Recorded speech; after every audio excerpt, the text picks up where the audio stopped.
Hi guys, संकल्प competition academy के इस ऑनलाइन प्लेटफॉर्म पे मैं विपेंद्र यादव आपका हार्दिक स्वागत करता हूँ।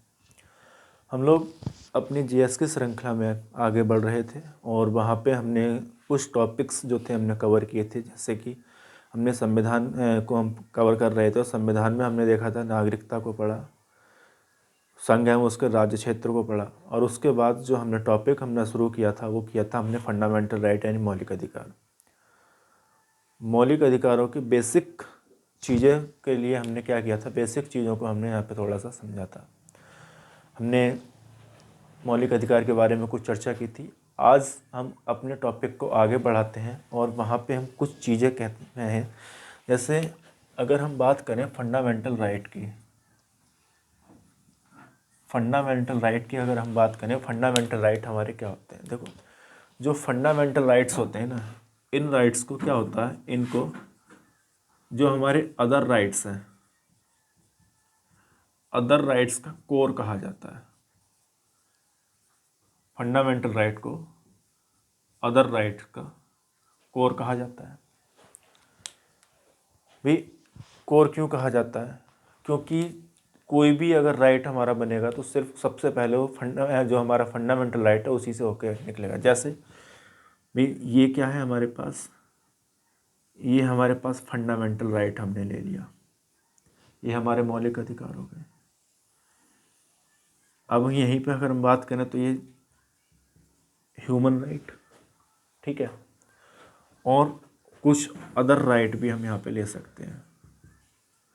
तो इन सब का क्या है, ह्यूमन राइट हो, अदर राइट हो, इन सब का क्या है, जो हमारा फंडामेंटल राइट है वो क्या है, इन सब का कोर है, इन सब का कोर है। यहाँ पे कुछ प्रश्न जो है हमारे बनते हैं, जो प्रश्न पूछ लिया जाता है कभी कभी, वह प्रश्न क्या है, एक प्रश्न जो यहाँ बनता है वह प्रश्न हमारा बनता है, भारत में सबसे पहले मौलिक अधिकार की मांग कब की गई। ठीक है, भारत में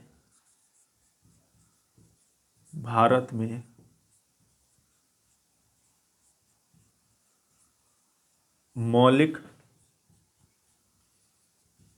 अधिकार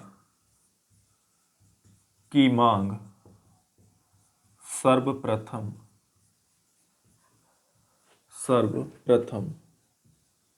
कब की गई। एक प्रश्न तो हमारा यह हो जाता है, और दूसरा प्रश्न जो यहाँ बनता है मौलिक अधिकारों से, वह प्रश्न क्या होता है हमारा, दूसरा जो प्रश्न है वह प्रश्न है कि मौलिक अधिकार को वैश्विक आधार पर लिखित रूप से शामिल करने वाला पहला देश कौन सा है। ठीक है, क्या मौलिक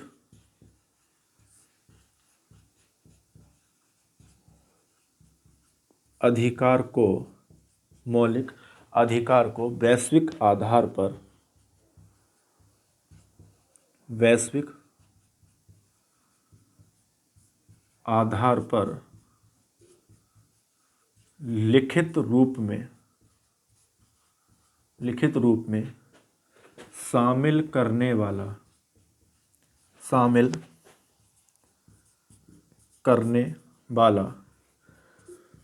में शामिल करने वाला पहला देश कौन सा है, पहला देश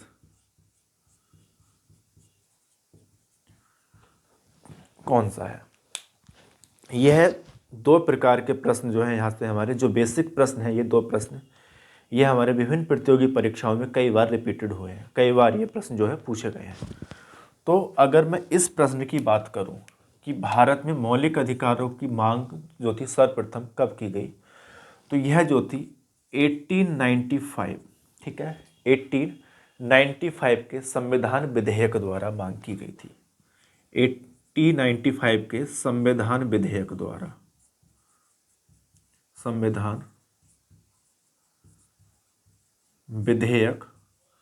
द्वारा, ठीक है। और अगर हम इस प्रश्न के आंसर की बात करें तो यह है हमारा यूएसए। क्या है, यूएसए, और यूएसए में किस नाम से है, ये है विल ऑफ राइट्स। तो सर्वप्रथम जो थे हमारे जो मौलिक अधिकार थे, मौलिक अधिकार को लिखित रूप से वैश्विक आधार पर शामिल करने वाला जो राज्य था बहर राज्य था हमारा कौन, यूएसए, ठीक है। बहर राष्ट्र क्या था हमारा, यूएसए था, ठीक है। दूसरी चीज़, मौलिक अधिकार की मांग सर्वप्रथम कब की गई थी, वो तो मौलिक अधिकार की जो मांग सर्वप्रथम की गई वो 1895 के संविधान विधेयक द्वारा जो है हमारी यहाँ पे मांग की गई थी। कुछ चीज़ें और समझते हैं। देखो, जो फंडामेंटल राइट्स होते हैं हमारे, यह राज्य के खिलाफ होते हैं और जनता के लिए होते हैं, ठीक है। ये क्या होते हैं, फंडामेंटल राइट राज्य के खिलाफ होते हैं और जनता के लिए होते हैं, ठीक है।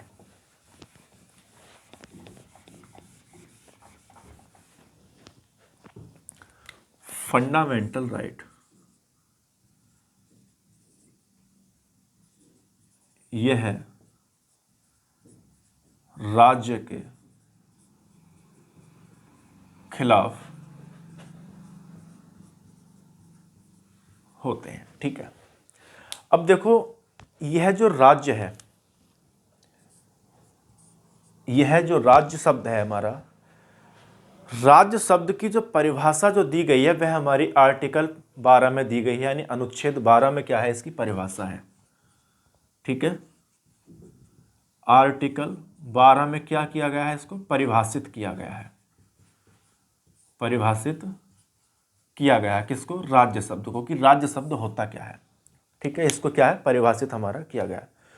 आर्टिकल 12 में राज्य के क्या है, हमारे कुछ घटक बताए गए हैं, ठीक है। क्या है, राज्य के घटक बताए गए हैं, और राज्य के जो घटक होते हैं वह हमारे 4 प्रकार के होते हैं।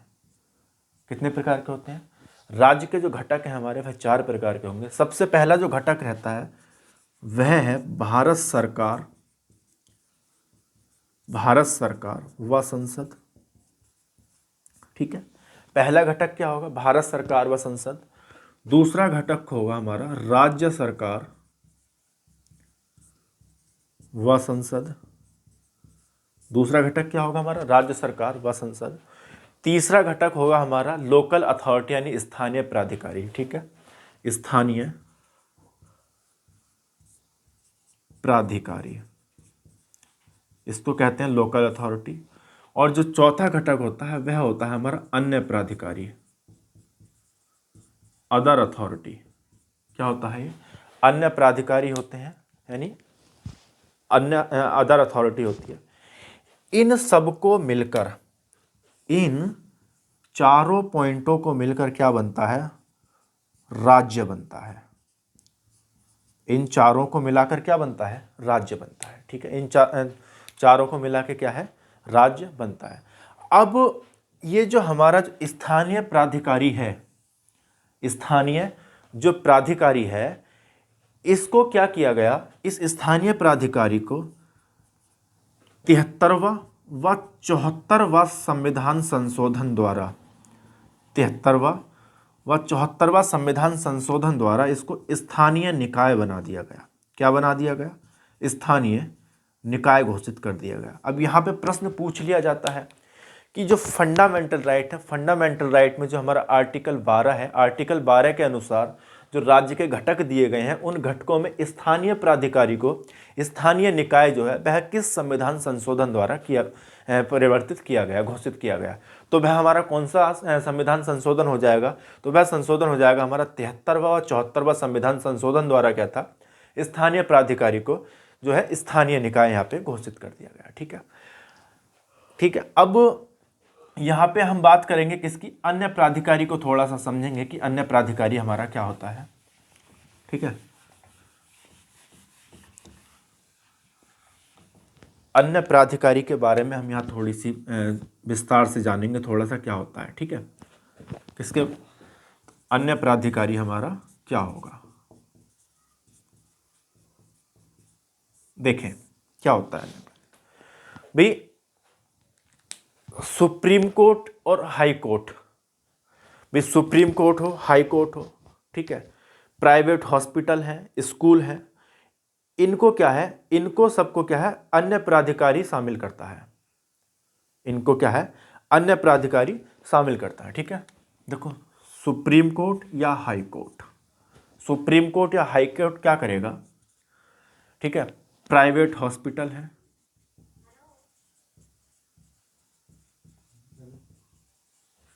प्राइवेट हॉस्पिटल हो गए हमारे यहाँ, ठीक है, स्कूल हो गए, प्राइवेट हॉस्पिटल हो गए, स्कूल हो गए, इनको क्या करता है, इनको अन्य प्राधिकारी शामिल करता है, इनको अन्य प्राधिकारी शामिल करता है, ठीक है, अन्य प्राधिकारी क्या करता है, शामिल करता है। अगर हम अन्य प्राधिकारी की बात करें तो जो हमारा सुप्रीम कोर्ट होता है, सुप्रीम कोर्ट द्वारा क्या होता है, सुप्रीम कोर्ट द्वारा समय समय पर, सुप्रीम कोर्ट द्वारा क्या होता है, समय समय पर क्या की गई, समय समय पर व्याख्या की गई, समय समय पर क्या की गई, व्याख्या की गई, और धीरे धीरे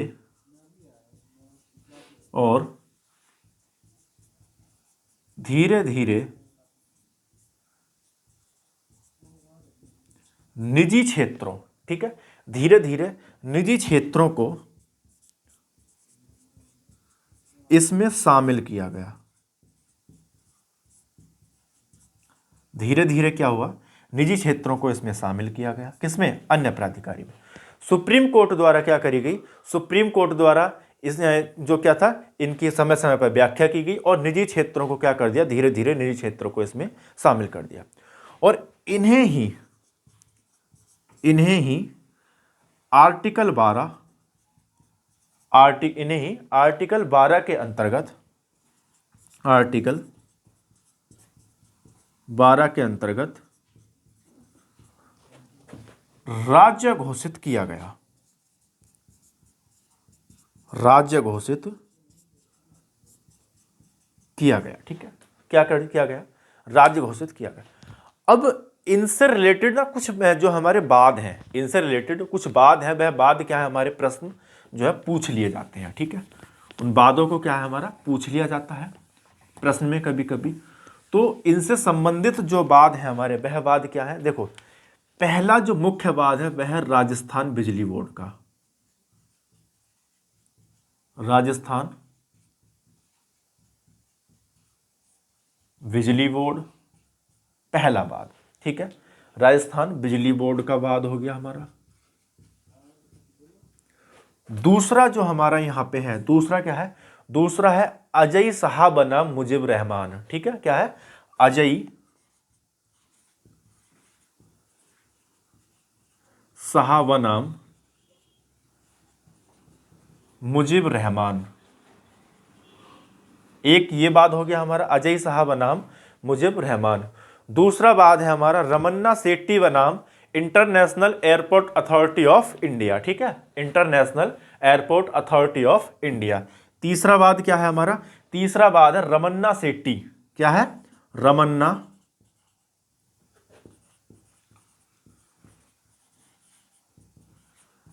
सेट्टी बनाम इंटरनेशनल एयरपोर्ट अथॉरिटी, ठीक है, of India, international airport authority of India, international airport authority of India, ठीक है, ये बाद हमारा। इन जो हमारे बाद रहे, इन वादों में क्या किया गया, इनमें क्या किया गया, इन वादों में, ठीक है, अन्य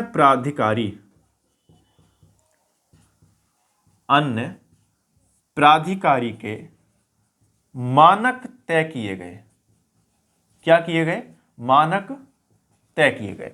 इन वादों में क्या किया गया, जो हमारा अन्य प्राधिकारी शब्द है, अन्य प्राधिकारी के क्या किए गए, इनमें मानक तय किए गए कि कौन अन्य प्राधिकारी में शामिल हो सकता है और कौन अन्य प्राधिकारी में शामिल नहीं हो सकता। अब क्या मानक रहे उनके, उन मानकों को हम थोड़ा सा देखेंगे भाई, मानक किस तरीके से, क्या हमारे क्या मानक है, किस मानक के अनुसार जो है हमारा इसको जो है अन्य अथॉरिटी जो प्राधिकरण है वो घोषित किया गया, ठीक है। तो सबसे पहले यहाँ पे कुछ चीजें देखनी होती हैं। सबसे पहले तो जो भी निकाय हमारा अन्य प्राधिकारी में शामिल होगा, अन्य प्राधिकारी में जो भी निकाय हमारा शामिल होगा, उसमें हमारा सबसे पहले यह देखा जाएगा कि उसका फाइनेंशियल सोर्स क्या है सॉरी, उसका फाइनेंशियल सोर्स क्या है, क्या वह स्टेट, ठीक है, क्या वह स्टेट द्वारा अप्रूव, स्टेट द्वारा क्या है उसको कोई अनुदान दिया जाता है, भाई फाइनेंशियल सपोर्ट उसको स्टेट द्वारा फाइनेंशियल सपोर्ट दी जा रही है। सबसे पहले यह देखा जाएगा कि निकाय का वित्तीय स्रोत, निकाय का वित्तीय स्रोत क्या है, निकाय का वित्तीय स्रोत क्या है, ठीक है, निकाय का वित्तीय स्रोत क्या है। दूसरी चीज यहीं पे, क्या राज्य द्वारा उसे वित्तीय सहायता दी जाती है, क्या राज्य द्वारा उसे वित्तीय सहायता दी जाती है, राज्य द्वारा क्या दी जाती है, उसको सब्सिडी दी जाती है, ठीक है, सबसे पहली चीज। दूसरी चीज यहां पे फिर दूसरा पॉइंट क्या आता है, क्या निकाय की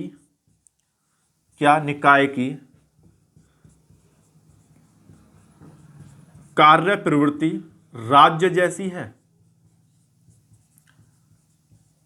क्या राज्य की कार्य प्रवृत्ति निकाय जैसी है, सॉरी निकाय की कार्य प्रवृत्ति राज्य जैसी है, मतलब जिस तरीके से राज्य काम करता है क्या उसी तरीके से वह निकाय काम कर रहा है, ठीक है। दूसरी चीज एक पॉइंट और क्या है, वो कहता है क्या निकाय को कोई राजकीय विभाग हस्तांतरित किया गया है, क्या निकाय को कोई राजकीय विभाग हस्तांतरित किया गया है, हस्तांतरित किया गया है, ठीक है। और चौथा पॉइंट क्या है यहां पे, चौथा पॉइंट यह है हमारा, क्या उसे राज्य की तरफ से एकाधिकार के लाभ प्राप्त हैं, क्या उसे राज्य की तरफ से एकाधिकार के लाभ प्राप्त हैं, ठीक है। देखो अब जैसे हम बात करें कि निकाय का वित्तीय स्रोत क्या है, क्या राज्य के द्वारा उसे वित्तीय सहायता प्राप्त हो रही, अगर जैसे हम यहां पे बात करें, जैसे यूपीपीसीएल की हम बात करें, Uttar Pradesh power corporation limited, Uttar Pradesh power corporation limited, यह क्या है, यह एक निजी संस्था, और इसको क्या है, यह राज्य द्वारा क्या है, राज्य द्वारा वित्तीय सहायता प्राप्त है, राज्य द्वारा वित्तीय सहायता प्राप्त है, ठीक है। International airport authority of India, यह भी क्या है, राज्य द्वारा वित्तीय सहायता प्राप्त है। कुछ एडेड कॉलेज हमारे होते हैं, एडेड कॉलेज जो क्या होते हैं, जो राज्य द्वारा वित्तीय सहायता प्राप्त होते हैं।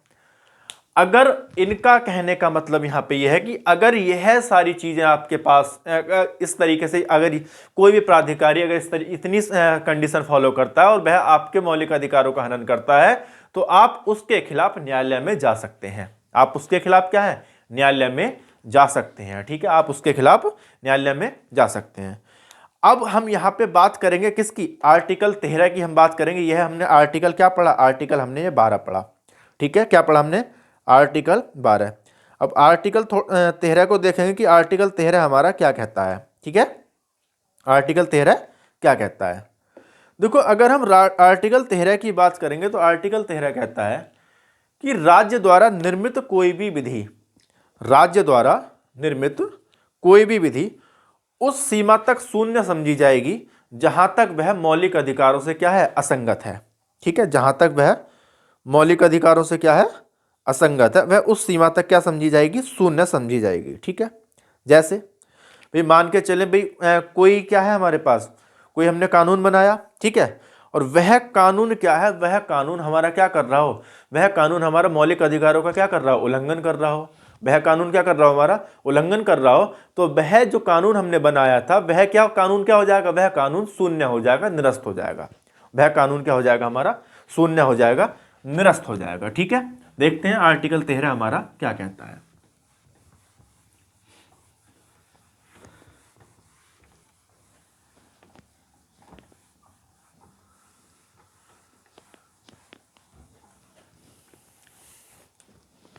बात करेंगे यहां पे आर्टिकल 13 के बारे में। आर्टिकल 13 हमारा क्या है, तो देखो आर्टिकल 13 की बात करेंगे कि राज्य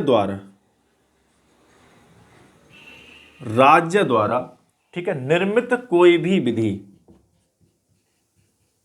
निर्मित कोई भी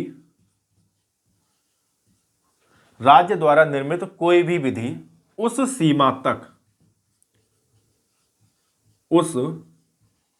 सीमा तक शून्य समझी जाएगी,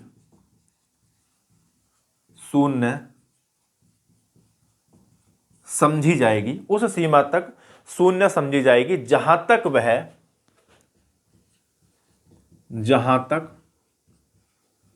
वह मौलिक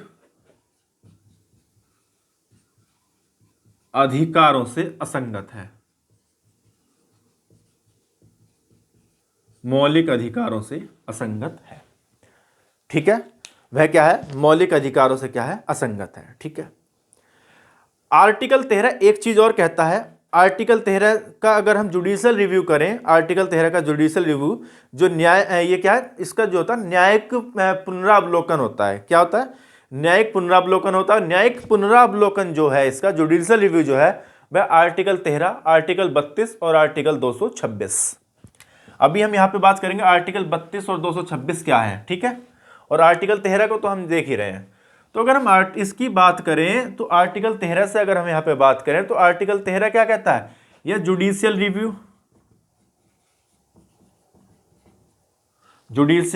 रिव्यू की बात करता है। ठीक है, न्यायिक पुनरावलोकन कहां से निकलता है, आर्टिकल 13, आर्टिकल 32 और आर्टिकल 226। आर्टिकल 13 आप समझ ही गए। अब बात करें आर्टिकल 32, तो आर्टिकल 32 क्या करता है, आर्टिकल 32 सुप्रीम कोर्ट को रिट जारी करने का वो देता है। ठीक है, और आर्टिकल 26 किससे संबंधित है, हाई कोर्ट से। आर्टिकल 32 के अनुसार सुप्रीम कोर्ट रिट जारी कर सकता है और आर्टिकल 226 के अनुसार क्या है, हाई कोर्ट रिट जारी कर सकता है। ठीक है, हाई कोर्ट क्या कर सकता है, रिट जारी कर सकता है। दूसरी चीज यहीं पे एक चीज और होती है, जो हमारी न्यायपालिका है, न्यायपालिका जो है, न्यायपालिका ही क्या करती है, संविधान का निर्वचन कर सकती है। न्यायपालिका ही संविधान का निर्वचन कर सकती है।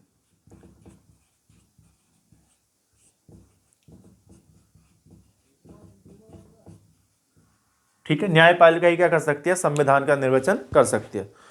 दूसरी चीज यहां पे एक जो हमने बात कही थी, यहां हम कह रहे थे कि वह जहां तक वह उस सीमा तक शून्य समझी जाएगी जहां तक वह मौलिक अधिकारों से क्या है, असंगत है, मौलिक अधिकारों से असंगत है। तो हम इसी की अगर हम बात करें मौलिक अधिकारों से असंगत क्या है, कि कोई भी विधि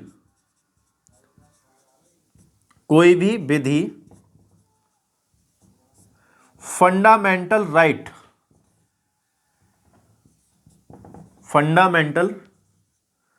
राइट का उल्लंघन करती है या फंडामेंटल राइट से टकराती है,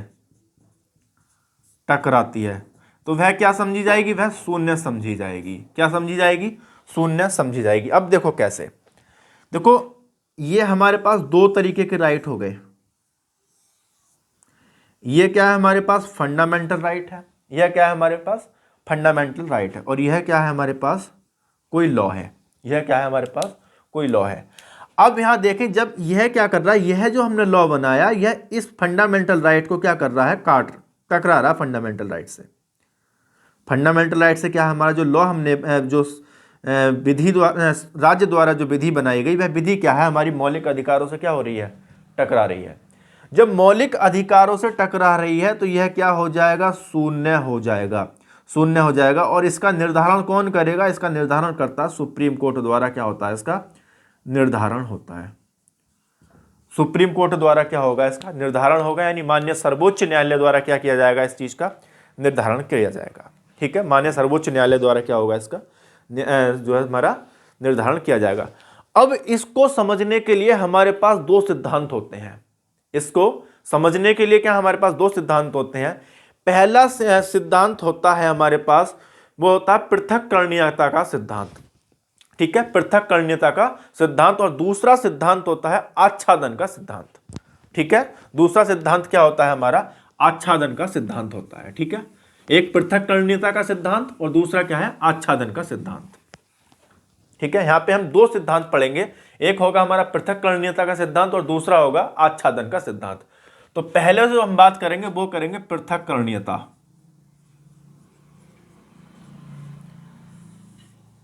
पृथक्करणीयता का सिद्धांत। ठीक है, पृथक्करणीयता के सिद्धांत की यहां बात करेंगे। पृथक्करणीयता का सिद्धांत क्या कहता है कि टकराने की सीमा तक विधि क्या होगी, शून्य होगी। टकराने की सीमा तक विधि क्या होगी, विधि शून्य होगी। टकराने की सीमा तक क्या होगी, विधि क्या होगी, शून्य होगी। ठीक है, विधि क्या होगी हमारी, शून्य होगी। अब देखो, जैसे हम सीधी बात करें भाई, अगर हम एग्जाम्पल बतौर देखें तो हमारे पास एक एक्ट है आईटी एक्ट, जो कब बना हमारा, 2000 में बना। आईटी एक्ट 2000 में बना और यह क्या था, संसद द्वारा क्या किया गया हमारा, सन 2000 में आईटी एक्ट संसद द्वारा बनाया गया। ठीक है, अब इस एक्ट की क्या है, एक धारा है, धारा है। धारा कौन सी है, वो धारा है 66A। धारा है, क्या है, धारा 66A। और धारा 66A क्या कहती है, सार्वजनिक स्थान पर बोलने पर प्रतिबंध लगाती है। ठीक है, धारा 66A क्या है, सोशल मीडिया पे मतलब किस ऑनलाइन मतलब सोशल मीडिया पे क्या नहीं कर सकते आप, किसी के बारे में उल्टा सीधा नहीं बोल सकते, उस पर क्या आपका बोलने पे प्रतिबंध लगाती है। अब इसको क्या कर दिया, इसको सुप्रीम कोर्ट द्वारा, सुप्रीम कोर्ट द्वारा यानी सुप्रीम कोर्ट ने क्या कर दिया, सुप्रीम कोर्ट ने इसको क्या कर दिया, निरस्त कर दिया। सुप्रीम कोर्ट ने, सुप्रीम कोर्ट द्वारा निरस्त कर दी गई। सुप्रीम कोर्ट द्वारा क्या है, निरस्त कर दी गई। निरस्त क्यों कर दी गई, निरस्त करने का कारण था इसका, और निरस्त करने का कारण क्या था, निरस्त करने का कारण था ये क्या थी हमारी, ये आर्टिकल 19 का उल्लंघन कर रही थी। आर्टिकल 19 का क्या कर रही थी, ये उल्लंघन कर रही थी। उल्लंघन क्यों कर रही थी आर्टिकल 19 का, आर्टिकल 19 देता है क्या, बोलने की वाक एवं अभिव्यक्ति की स्वतंत्रता। भाई आर्टिकल 19 जो है हमारा, वो क्या देता है, वाक एवं अभिव्यक्ति की स्वतंत्रता देता है। लेकिन यह धारा क्या थी, यह धारा जो हमारा वाक एवं अभिव्यक्ति की स्वतंत्रता का जो अधिकार है, उसका क्या कर रही थी, उल्लंघन कर रही थी। उसका क्या कर रही थी, तो उल्लंघन कर रही थी। तो जब ये उल्लंघन कर रही, तो इसको क्या कर दिया, सुप्रीम कोर्ट द्वारा क्या कर दिया, इसको सुप्रीम कोर्ट द्वारा इसको जो है निरस्त कर दिया गया। देखें, एक समझे थोड़ा सा, ये क्या है हमारा, फंडामेंटल राइट है, और फंडामेंटल राइट का यह हमारा आर्टिकल 19 है। फंडामेंटल राइट का क्या है हमारा, ये आर्टिकल 19 है। यह हमारा आईटी एक्ट 2000 है, आईटी एक्ट 2000 है, और इसकी जो धारा है वह धारा है 66A। धारा है क्या, धारा क्या है, 66A है। और दोनों देख रहे हैं कि यह क्या है, दोनों क्या आपस में टकरा रही है। जब टकरा रही है तो क्या विधि क्या हो जाएगी, जब इसमें टकराव, तो विधि क्या हो जाएगी, यह शून्य हो जाएगी। यह विधि क्या हो जाएगी, शून्य हो जाएगी। ठीक है, यह विधि क्या हो जाएगी हमारी, शून्य हो जाएगी। ठीक है, तो आज तक जो क्लास है, आज की क्लास को हम यहीं रोकते हैं। आगे अगली क्लास में हम इससे आगे की चीज़ों को पढ़ेंगे। ठीक है, वीडियो पसंद आई हो तो लाइक जरूर करें, शेयर करें और चैनल को सब्सक्राइब करें, जिससे आने वाली हर वीडियो का नोटिफिकेशन आपको मिलता रहे। ठीक है, धन्यवाद।